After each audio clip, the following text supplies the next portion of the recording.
मेरे बाप ने मेरी शादी एक डॉक्टर से कर दी। मेरा डॉक्टर शोहर मेरे करीब ना आता और मुझे कहता, कुछ दिन बाद मैं तुम्हें तलाक दे दूंगा। मैं हैरान होती, जब मुझे तलाक देनी थी तो फिर शादी क्यों की। एक रोज डॉक्टर शोहर ने मुझे तलाक दे दी और साथ पैसों का भरा हुआ एक बैग भी दिया। मैंने इद्दत पूरी करने के बाद दूसरी शादी कर ली। एक रोज मेरे साबका शोहर की बहन मेरे घर आई और बताया कि तुम्हारा डॉक्टर शोहर फौत हो गया है और वसीयत के मुताबिक तुम्हारे लिए एक बैग छोड़ गया है। मुझे लगा कि इस बार भी पहले की तरह पैसों का भरा हुआ बैग होगा। मैं नंद के साथ चली गई, मगर जैसे ही बैग खोलकर देखा तो सर पर आसमान टूट पड़ा, क्योंकि उसमें तो मेरा नाम नौशीन है। मेरी उम्र 21 साल है। आज घर में शोक का दिन था, क्योंकि मेरी आपी का 5वां रिश्ता टूट चुका था। रिश्ता टूटने की वजह ये नहीं थी कि मेरी बहन में कोई कमी थी, बल्कि रिश्ता टूटने की वजह हमारी गुर्बत थी, जो मेरी बहन की शादी की राह में टांग अड़ाकर बैठी हुई थी। रिश्ते वाले आते, रिश्ता पक्का कर जाते, लेकिन फिर जहेज का मुतालबा करते, जिसे देने की हम में कुव्वत नहीं थी। इस वजह से हमें रिश्ता खत्म करना पड़ता। मेरे अब्बू मेहनत मजदूरी से सिर्फ इतने पैसे कमा लेते थे जिससे घर का गुजर बसर हो जाता था। अगर जहेज बनाने बैठते तो हमें 3 वक्त की रोटी भी ना मिलती। अब वो बहुत परेशान थे। मैं उन्हें हौसला दे रही थी कि अब्बू आप परेशान ना हो, इंशाअल्लाह सब ठीक हो जाएगा। लेकिन मैं नहीं जानती थी मुझ पर क्या आफत आने वाली थी। मेरी बहन की उम्र 30 साल हो गई थी। मेरा सर बहुत दर्द कर रहा था। मैं सोचने लगी, क्यों ना मैं थोड़ी देर आराम कर लूं। जैसे ही आराम करने के लिए कमरे में जाने लगी, मुझे अम्मी ने आवाज दे दी। अम्मी कहने लगी, जल्दी से रोटियां पका दो। ये सुनकर मैंने अपना सर थाम लिया। मैंने शाइस्तगी से इनकार करते हुए कहा, अम्मी मुझसे रोटियां नहीं बनेगी, क्योंकि मेरे सर में बहुत दर्द है। आप प्लीज आज आप ही से कह दें। मेरी बात सुनकर अम्मी गुस्सा करने लगी। उन्होंने कहा कि रोटियां तो तुम ही बनाओगी। तुम्हें कुछ एहसास है कि तुम्हारी आपी सिदरा किस गम में है, लेकिन तुम्हें तो कोई एहसास नहीं। अम्मी की बातें सुनकर मैं दंग रह गई। आज पहली बार नहीं हुआ था कि वो मुझे इस तरह डांट रही थी, बल्कि शुरू से ही वो मुझे इसी तरह डांटती रहती थी। पता नहीं क्यों, लेकिन इस बात में सच्चाई थी कि मेरे साथ उनका सलूक अजीब सा था। मुझे लगता था कि अम्मी और अब्बू मुझसे ज्यादा आप ही से मोहब्बत करते हैं, जैसे मैं उनकी सुतीली बेटी हूँ। मगर ये बात मैंने कभी किसी से नहीं कही थी।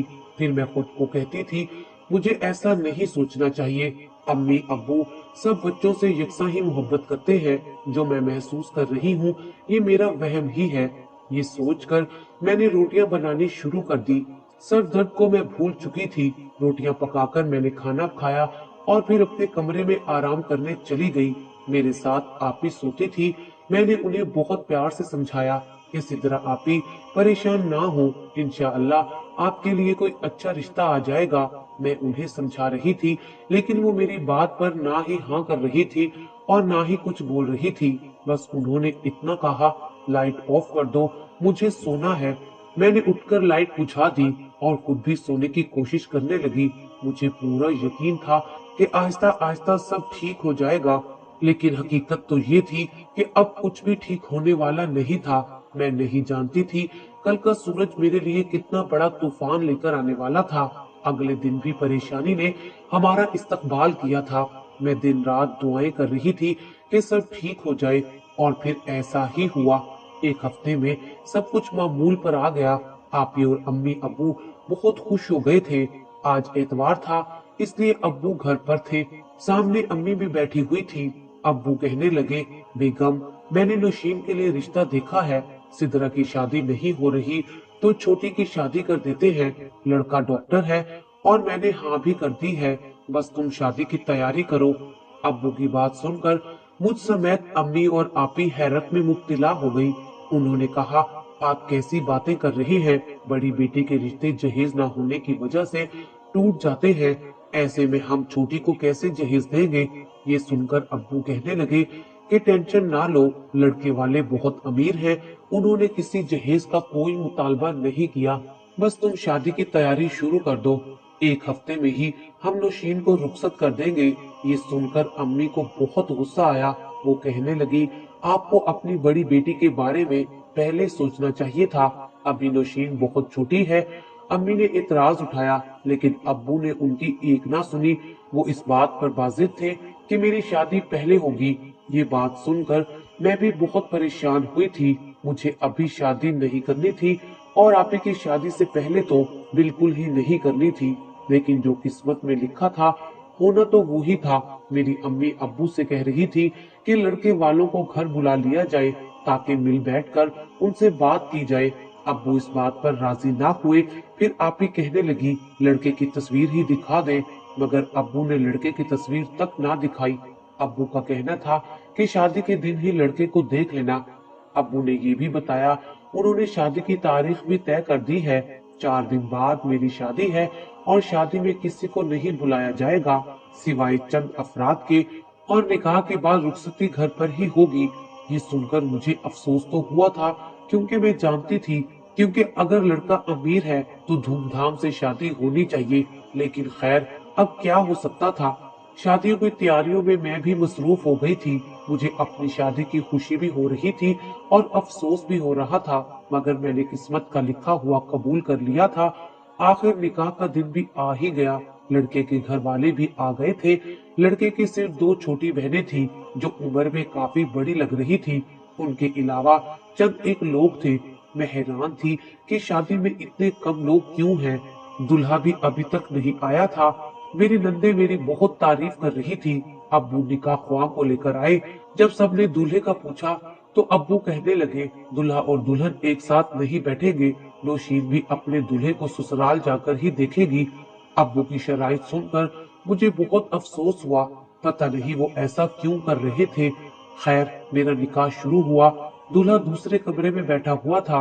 मेरा हक महर 10 लाख रुपए था जो दूल्हे ने नकद अदा कर दिया था। मैंने 3 बार कबूल है कहकर ये रिश्ता कबूल कर लिया था। उसके बाद मौलवी साहब दूसरे कमरे में चले गए जहां मेरे डॉक्टर शोहर, जिनका नाम मंजूर था, उन्होंने भी कबूल है कहा। हमारा निकाह हो चुका था। मैं वापस अपने कमरे में आ गई जहां सिर्फ मेरी बहन और अब्बू थे। अब्बू कहने लगे बेटा हमारे हालात बहुत बुरे चल रहे हैं। पैसों का बड़ा मसला है। काश हमारे हालात अच्छे होते तो तुम्हें ढेरों जहेज देकर रुखसत करता। अब्बू की बात सुनकर मेरी आंखें नम हो गई। मैंने हाथ में जो पर्स पकड़ा हुआ था उसमें से मैंने हक महर के मिले हुए 10 लाख रुपए निकाले और अब्बू को दे दिए। मैंने उनसे कहा अब्बू ये ले, शायद इन पैसों से आपकी मदद हो जाए।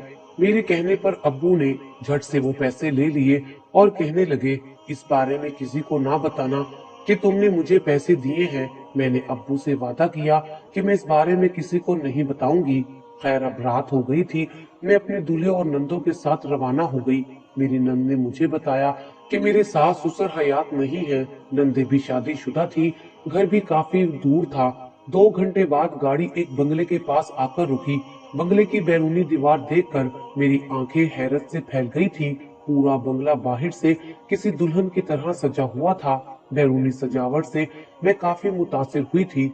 मैंने सोचा जो बंगला बाहर से इतना खूबसूरत है वो अंदर से कितना दिल फरेब होगा। सच कहूँ तो मैं अपनी सारी परेशानियां भूल बैठी थी। मेरी शादी इतने अमीर घराने में हो गई मैंने सोचा भी नहीं था। मैं दिल ही दिल में अपने अब्बू को दुआएं देने लगी। मैंने सोचा माँ बाप अपने बच्चों के साथ अच्छा ही करते हैं जैसे मेरे अब्बू ने मेरे साथ किया था। उन्होंने मेरी शादी वाकई बहुत अच्छे घराने में की थी। खैर मेरी नंदे मुझे मेरे कमरे में बिठाकर चली गई। कमरा बहुत खूबसूरती से सजा हुआ था। मुझे बस अब अपने डॉक्टर शोहर के आने का इंतजार था। मैं उनको देखना चाहती थी। मेरे दिल में आया कि ये घर इतना खूबसूरत है इसलिए मेरा शोहर भी उतना ही खूबसूरत होगा। मुझे भूख भी नहीं लगी थी। मेरा पेट पहले से भरा हुआ था क्योंकि मैंने अपने घर में खाना खा लिया था। पूरे 11 बजे कमरे का दरवाजा खुला। मैंने फौरन से घूंघट निकाल लिया और चेहरा झुका लिया। मैं मुस्कुरा रही थी। मुझे कमरे में अपने शोहर के चलने की आवाज आई। अब वो मेरे सामने आकर बैठ चुका था। मैं शर्मा रही थी और उसके घूंघट उठाने का इंतजार कर रही थी। उसने हाथ आगे बढ़ाया और मेरा घूंघट उठा लिया।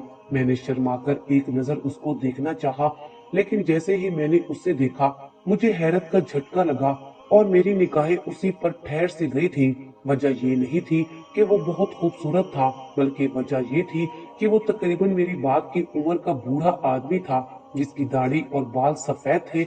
आज हमारा निकाह हुआ है और यकीनन तुम खुश भी होगी। उस बूढ़े डॉक्टर की भारी आवाज सुनकर मेरे कदमों तले से जमीन निकल गई। मुझे यकीन नहीं आ रहा था कि ये मेरा शोहर है। कहाँ मैं 21 साल की और कहाँ ये 60 साल का आदमी। मेरा दिल किया कि मैं चीखें मार मार कर रोऊं। ये मेरे साथ क्या हो गया था? इतना बड़ा धोखा। मुझे यकीन नहीं आ रहा था। मुझे अपने अब्बू से सवाल करना चाहिए था। उन्होंने मेरे साथ कैसा मजाक किया था। मैंने कांपती हुई आवाज में कहा, मुझे अपने अम्मी अब्बू से बात करनी है। मेरा फोन भी घर पर ही रह गया था। मंजूर अब गुस्से में मेरी तरफ देखने लगा। उसके माथे पर तेवरी चढ़ गई। वो कहने लगा, देखो नौशीन, अब तुम मेरी बीवी हो और अब तुम वैसा ही करोगी जैसा मैं तुम्हें करने को कहूंगा। तुम अपने घर वालों से ना ही कभी मिलोगी और ना ही कभी उनसे बात करोगी। ये समझो, तुम्हारा रिश्ता अब तुम्हारे घर वालों से हमेशा के लिए खत्म हो गया है। वो गुस्से में कहकर खामोश हो गया, जबकि मैं बेअख्तियार रोने लगी थी। मुझे समझ नहीं आ रहा था कि मेरे साथ क्या हुआ है, क्यों मेरे साथ ये जुल्म किया गया था। मेरा दिल कर रहा था मैं भी यहाँ से भाग जाऊं और अपने घर जाकर अब्बू से सवाल करूं। मुझे रोता देखकर वो कमरे से बाहर चला गया। मैं दुआएं कर रही थी कि वो बूढ़ा डॉक्टर कमरे में आए भी ना। मैं उसकी शक्ल भी नहीं देखना चाहती थी। उसे देखकर मुझे ऐसा लग रहा था जैसे उस बूढ़े डॉक्टर को मैंने कहीं देखा है, और कहाँ देखा है ये मुझे याद नहीं आ रहा था। मैंने गुस्से में अपनी ज्वेलरी नोच कर उतार दी और जमीन पर फेंक दी। रोते हुए मैंने अपना अरूसी लिबास तब्दील किया। मैंने सोच लिया था यहाँ से भाग जाऊंगी और कल अपने घर वापस चली जाऊंगी। मुझे उस शख्स के साथ नहीं रहना था। अगला दिन आया तो मैं देर तक न जाने कैसे सोती रही। शायद सपने की वजह से मुझे बहुत नींद आई होगी। मैं कमरे से बाहर निकली तो मेरा शोहर मुझे बाजू से पकड़कर कमरे में वापस ले आया। जब उसने ये देखा कि कमरे में जगह जगह ज्वेलरी बिखरी पड़ी है और उससे लिबास जमीन पर गिरा पड़ा है, उसने बरहमी से मेरे मुंह पर थप्पड़ मारा और बालों से पकड़कर कहने लगा, कमरे की सफाई करो। मैं उससे डर गई थी। उसने मुझसे पूरे कमरे की सफाई करवाई और फिर पूरे घर की सफाई करवाई। मैं थक गई थी और रोती जा रही थी। जब मैं बुलंद आवाज में रोती तो वो मेरे मुंह पर थप्पड़ मार देता। मजबूरन मुझे खामोश होना पड़ता। मैं दिल में उसे बद्दुआएं दे रही थी। घर के बाहर 3-3 गार्ड खड़े थे जो हर वक्त आने जाने वाले पर नजर रखते थे। मेरा बूढ़ा शोहर हर वक्त घर पर रहता था। उसने घर में ही अपना क्लिनिक बना रखा था। वो जबरदस्ती मुझसे काम करवाता और खाना बनवाता था। एक हफ्ता यूं ही गुजर गया। अब मैं परेशानी और उसके जुल्म से बीमार हो गई थी। मैं किचन में खाना बना रही थी। बूढ़ा किचन में आ गया। वो जब भी मुझ पर जुल्म करता मेरी तस्वीरें खींच लेता और कहता, तुम्हारे माँ बाप को भेजूंगा ताकि वो तुम्हारा हाल देख ले। फिर उन्हें पता चलेगा कि किसी की बेटी के साथ कैसे ये किया जाता है। मुझे उसकी कुछ समझ ना आती, बस मैं रोती जाती थी। इसी तरह 1 महीना गुजर गया। मैं इस बात पर भी अफसोस कर रही थी कि मेरा हाल जानने के बावजूद मेरे घर वाले क्यों मुझे इस जालिम इंसान से बचाने नहीं आ रहे।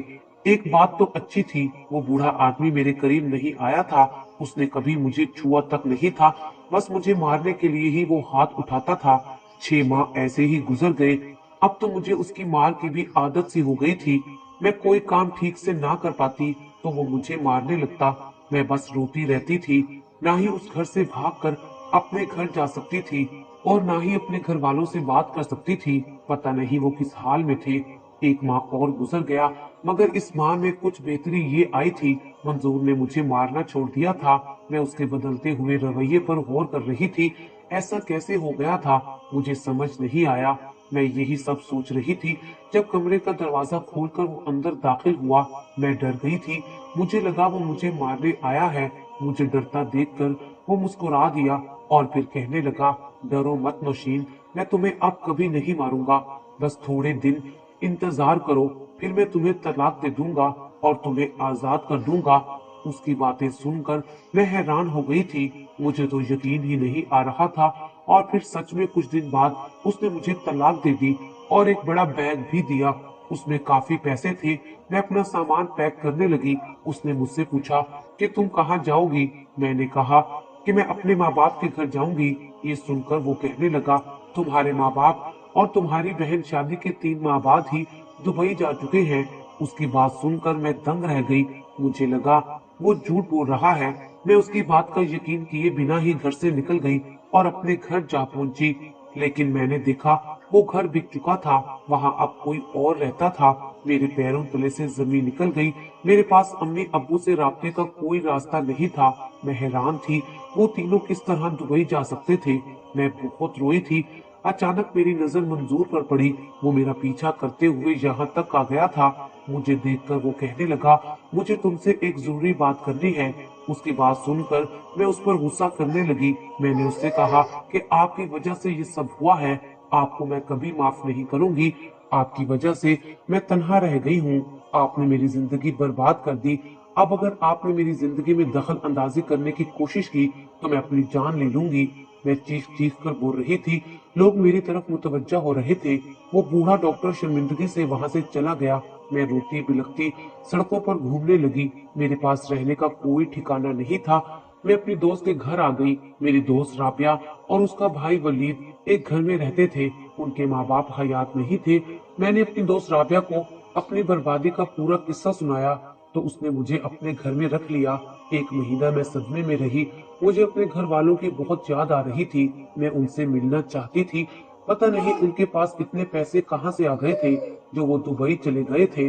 वक्त यूं ही गुजरता गया और मुझे पता नहीं क्या हुआ कि मुझे राबिया का भाई बहुत अच्छा लगने लगा। ना जाने क्यों मैं उसके लिए अलग जज्बात दिल में रखने लगी थी। आज मेरी सालगिरह थी। राबिया ने मेरी सालगिरह मनाकर मेरे चेहरे पर खुशी लाना चाही थी। उसने धूमधाम से मेरी सालगिरह मनाई और उसी दिन अपनी ये खुशी जाहिर की कि वो मेरी शादी अपने भाई से करना चाहती है। ये खबर सुनकर मुझे यकीन नहीं आ रहा था। उसके भाई वलीद की भी यही ख्वाहिश थी। मुझे ऐसा लग रहा था जैसे सब कुछ ठीक होने वाला है। मैंने राबिया को हाँ कर दी थी। मैंने उसे कहा, मुझे तुम्हारी बात पर कोई इतराज नहीं है। खैर मेरी इद्दत पूरी होने के बाद शादी की तैयारियां शुरू हो गई। आज रात मैं खुशी के मारे सो भी नहीं पा रही थी। अचानक मुझे अपने साबका शोहर का ख्याल आया। मैं एक झटके से उठ बैठी। मुझे याद आ गया मैंने मंजूर को कहाँ देखा था। उसे मैंने कुछ अरसा पहले एक अस्पताल में देखा था जब मैं अम्मी अब्बू के साथ अपनी दवाई लेने गई थी। मुझे तो ये जानकर निहायत हैरत हुई। जाने मेरे साथ क्या हो रहा था, मुझे कुछ समझ नहीं आ रहा था। दिन इसी तरह गुजरते गए और यूं मेरी शादी हो गई। शादी की रात कमरे में मेरा दूसरा शोहर वलीद दाखिल हुआ। उसे देखकर मेरे चेहरे पर मुस्कुराहट फैल गई। मैं उससे मोहब्बत करने लगी थी और वो भी मुझसे मोहब्बत करता था। मैंने उसका हाथ थाम लिया और उसे कहा, वलीद हमेशा तुम मेरे साथ रहना। तुम्हारा और राबिया के सिवा मेरा कोई भी इस दुनिया में नहीं है। मेरी आंखों में ये कहते हुए आंसू आ गए। वलीद ने मेरे आंसू साफ किए और कहने लगा, तुम बिल्कुल फिक्र ना करो, मैं भी तुमसे मोहब्बत करता हूँ। मैं बहुत खुश हो गई थी। कुछ दिन ऐसे ही गुजर गए। अब तो वलीद ने जॉब पर जाना शुरू कर दिया था। आज जुमेरात थी। मैं अपने कमरे में बैठी थी जब राबिया मेरे कमरे में आई और कहने लगी, नौशीन तुमसे कोई औरत मिलने आई है। मैं तजस्सुस में गेस्ट रूम में गई तो देखा मेरी नंद आई थी। मैं हैरान हुई, उसे कैसे पता चला कि मैं यहाँ रहती हूँ। हमें तन्हा छोड़कर राबिया किचन में चाय बनाने चली गई। मैंने गुस्से में अपनी नंद से कहा, आप यहाँ क्यों आई हैं? मुझे आपसे नहीं मिलना, चली जाएं यहाँ से। मैं नफरत से बोली क्योंकि मुझे मंजूर और उसकी बहनों से नफरत हो चुकी थी। वो मेरे आगे हाथ जोड़कर कहने लगी, नौशीन मंजूर का इंतकाल हो गया है। उन्होंने तुम्हारे लिए वसीयत छोड़ी है। तुम्हें अल्लाह का वास्ता कल आ जाना। वो मेरे आगे हाथ जोड़ते हुए बोल रही थी और फूट फूट कर रो रही थी। मैं तो हैरान रह गई थी। दिल में मुझे उसके मरने की खुशी भी हुई थी। मुझे तो आज तक ये नहीं पता चल पाया था कि उस बुढ़े ने मुझसे शादी क्यों की थी। मेरी नंद कहने लगी, तुम कल आओगी तो तुम्हें सब राज पता चल जाएंगे। ये कहकर वो चली गई जबकि मुझे परेशानी में मुब्तला कर गई। मैंने सोचा मैं कल घर चली जाऊंगी और देखूंगी वो बुढ़ा मेरे लिए क्या वसीयत करके गया है। कल जब मैं उसके घर गई तो मुझे मेरी नंद उसकी कब्र पर ले गई, लेकिन ये देखकर मेरे पैरों तले से जमीन निकल गई कि उसकी कब्र पर मेरे बाप की तख्ती लगी हुई थी। मैंने नंद से ये पूछने के लिए नजर उठाई तो मंजूर मेरे सामने आ गया। वो हाथ जोड़कर कहने लगा, ये कब्र तुम्हारे बाप की है और वो मर चुका है। फिर मंजूर कहने लगे, मुझे माफ कर दो, लेकिन मैं तुम्हें सच बताना चाहता हूँ। हमने तुम्हें झूठ बोलकर इसलिए बुलाया क्योंकि अगर हम तुम्हें सच बताते तो तुम यहाँ ना आती। सच तो ये है कि मैं तुम्हारे बाप की पहली बीवी का भाई हूँ। तुम्हारे बाप की 2 शादियां थी और तुम्हारे बाप ने मेरी बहन के साथ बहुत ज्यादती की और उस पर तशद्दुद करके उसे मार डाला। तब से मैंने इरादा कर लिया था कि मैं बदला जरूर लूंगा, लेकिन उसकी किस्मत अच्छी थी इसलिए वो कहीं गायब हो गया और यहाँ लाहौर में आकर बसने लगा। मुझे उसकी कोई खबर नहीं थी। मैं एक डॉक्टर था। कई साल बाद वो तुम्हारी दवाई लेने एक अस्पताल में आया और वहीं पर मेरी मुलाकात तुमसे हुई। मैं तुम्हारे बाप को पहचान गया था मगर वो मुझे पहचान नहीं सका था। इसलिए मैंने प्लान बनाया कि मैं उसकी बेटी से शादी करूंगा और उसकी बेटी को वैसे ही तड़पाऊंगा जैसे उसने मेरी बहन को तड़पाया था। तुम्हारा बाप लालची आदमी था। जिस तरह उसने लालच में मेरी बहन से शादी की थी उसी तरह उसे लालच देकर मैंने तुमसे शादी की। मैं तुम्हें दिन रात मारता लेकिन उसे कोई फर्क ना पड़ता। वो पैसों में खुश था। एक दिन तुम्हारे बाप ने खुद ही सच उगल दिया कि तुम उसकी सगी बेटी नहीं हो बल्कि उसके एक मरे हुए दोस्त की बेटी हो। तब मुझे एहसास हुआ कि मैं कितना गलत तुम्हारे साथ कर चुका हूँ। तभी मैंने सोच लिया था कि तुम्हें तलाक दे दूंगा और उस झूठे मक्कार आदमी को जिल्लत की मौत मारूंगा। और मैंने ऐसा ही किया। मैंने राशिद को करोड़ों रुपए की चोरी के झूठे इल्जाम में फंसवा दिया और जेल भिजवा दिया जहां उसकी मौत हो गई। तुम्हारी माँ बहन भी सच्चाई जानती थी।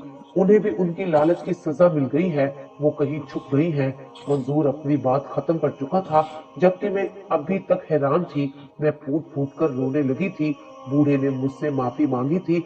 मैंने उसे अल्लाह की रजा की खातिर माफ कर दिया था। मैंने सोचा नहीं था घर वाले मेरे साथ इतना बड़ा फ्रॉड करेंगे। जो भी था उन्हें उनकी लालच की सजा मिल गई थी और यही उनके लिए काफी था। मैं बस वलीद और राबिया के साथ अब खुशी खुशी जिंदगी गुजार रही थी। अब यही लोग मेरी दुनिया थे और मैं अल्लाह ताला का शुक्र अदा कर रही थी कि मैं लालची नहीं थी, वरना मेरा भी अंजाम ऐसा ही होना था जो मेरे सौतेले माँ बाप का हुआ था। कुछ अरसे बाद मैंने अपनी सौतेली बहन और माँ को ढूंढ लिया था। उनका इस सब में कोई कसूर नहीं था। मैंने बड़ी बहन की शादी कर दी और माँ के साथ हंसी खुशी रहने लगी।